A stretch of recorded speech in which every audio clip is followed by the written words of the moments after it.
بسم اللہ الرحمن الرحیم۔ شہر کراچی کے اندر ایک بلڈنگ جس کو نسلہ ٹاور کہا جاتا ہے اس کو گرایا جا رہا ہے اور بڑے زور و شور سے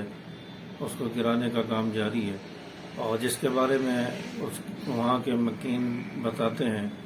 کہ ہمیں ہر چیز دی گئی، NOC دیا گیا اور فائلیں دی گئی اور بتایا گیا کہ یہ جگہ لیگل ہے، کوئی اس کا مسئلہ نہیں ہے، کوئی ایسا ایشو نہیں ہے۔ اتھارٹی سے بلڈنگ کنٹرول اتھارٹی سے اس کا جو ہے اجازت نامہ ہے اور یہ ساری چیزیں اس کے متعلق ہیں۔ انہوں نے کہا کہ ہمارے پاس فائلیں موجود ہیں اور ہم نے اتنے کروڑوں روپے میں یہ بلڈنگ خریدی ہے، اپنا گھر فلیٹ خریدے، 4-5 کروڑ روپے تک اس کی قیمت تھی، اور اس کو جو ہے غیر قانونی کہہ کر جو ہے اس کو گرانے کا حکم دے دیا گیا۔ سپریم کورٹ نے حکم دیا کہ اس کو گرا دیا جائے۔ سپریم کورٹ کے حکم کا ہم احترام کرتے ہیں، لیکن جو وہاں پر رہائشی تھے، مکین تھے، ان کا تو اس میں کوئی قصور نہیں ہے۔ انہوں نے تو اپنی جمع پونجیاں لگا دی، اپنے کروڑوں روپے لگا دیے، ان کے زندگی بھر کے پیسے لگا دیے، قرضے لے کر انہوں نے پیسے دیے اور 5 سال سے وہ اس میں رہائش پذیر تھے۔ ان کا کیا ان کا کیا قصور ہے؟ تو اگر یہ بلڈنگ غیر قانونی تھی تو اس میں بلڈر کو بلانا چاہیے تھا، اور جن لوگوں نے اجازت نامے دیے، جن لوگوں نے زمین کو لیگل قرار دیا، جن لوگوں نے فلیٹ بنانے کے اجازت نامے دیے، جو ادارے اس میں ملوث ہیں، ان کو پکڑنا چاہیے تھا، ان کو بلانا چاہیے تھا،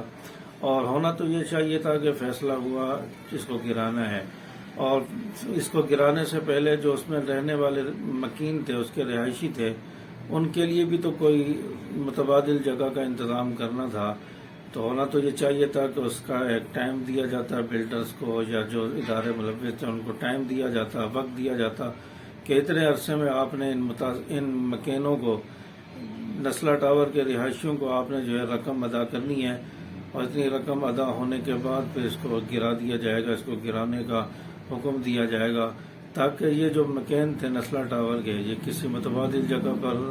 جو ہے اپنا انتظام کرتے، کسی متبادل جگہ پر اپنا گھر بنا کر یا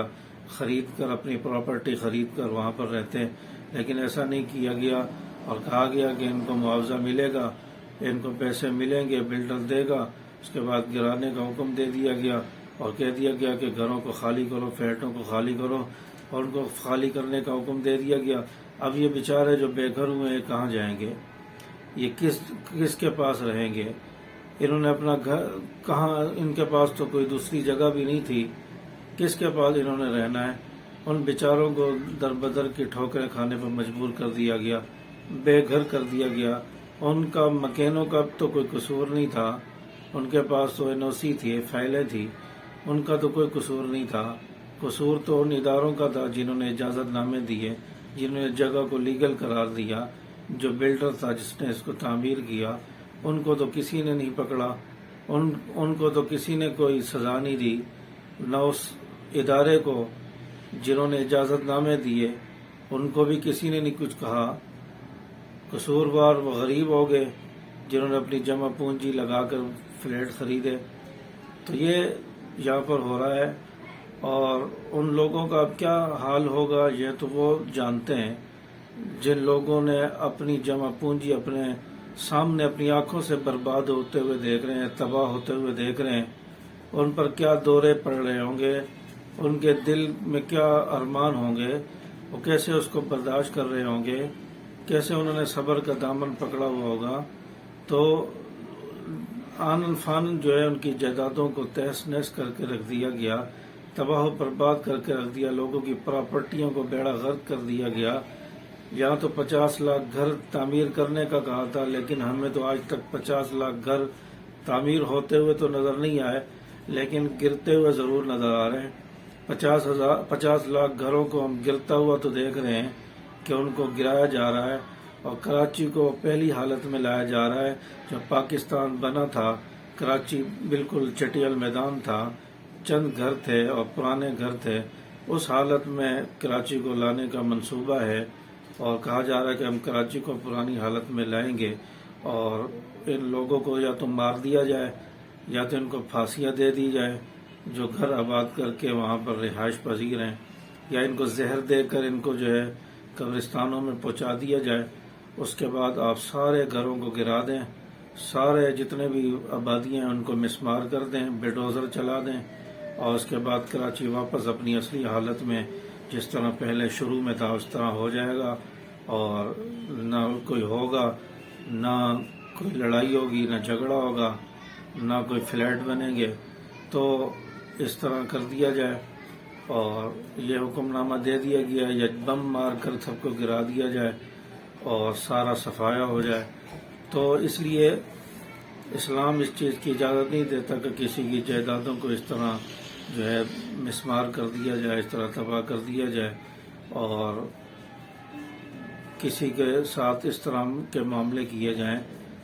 لوگوں کی جائیداد پراپرٹی کی حفاظت کا ریاست کو بھی یہ حکم ہے، اور اس کی حفاظت کی جائے، نقصان نہ پہنچایا جائے، لوگوں کے جان مال کی حفاظت کی جائے. یہاں تو ریاست خود لوگوں کے جان مال کو تباہ کر رہی ہے. عوام کس کے پاس جائے، عوام کس کے آگے ہاتھ پھیلائے؟ تو جو لوگ متاثر ہوئے ہیں وہ کتنی بد دعائیں دے رہے ہوں گے، ان کے زبانوں سے کس طرح کے الفاظ نکل رہے ہوں گے، اور مظلوم کی جو بد دعا ہوتی ہے وہ آسمانوں کو چیرتے ہوئے آج تک پہنچتی ہے. کسی کی بد دعا قبول ہو گئی، لگ گئی، تو کیا معاملہ ہوگا؟ اس لیے اس پر نظر ثانی کی جائے اور متاثرین اور مکینوں کو معاوضہ ادا کیا جائے، ان کی رقم واپس دلائی جائے. اور اس چیز کا ہم مطالبہ کرتے ہیں، اور مجھے دیکھ کر خود بڑا افسوس ہو رہا ہے کہ کتنی عالی شان بلڈنگ ہے اور کس طرح وہاں لوگ رہتے تھے اور اس کو کس طرح تباہ کیا جا رہا ہے. ہمیں خود دلی تکلیف پہنچ رہی ہے، اور جن لوگوں کی وہ پراپرٹی تھی، جن کے گھر تھے، ان کی کیا حالت ہوگی. اللہ تبارک و تعالی ہمارے حالوں پر رحم فرمائے. السلام علیکم ورحمۃ اللہ وبرکاتہ.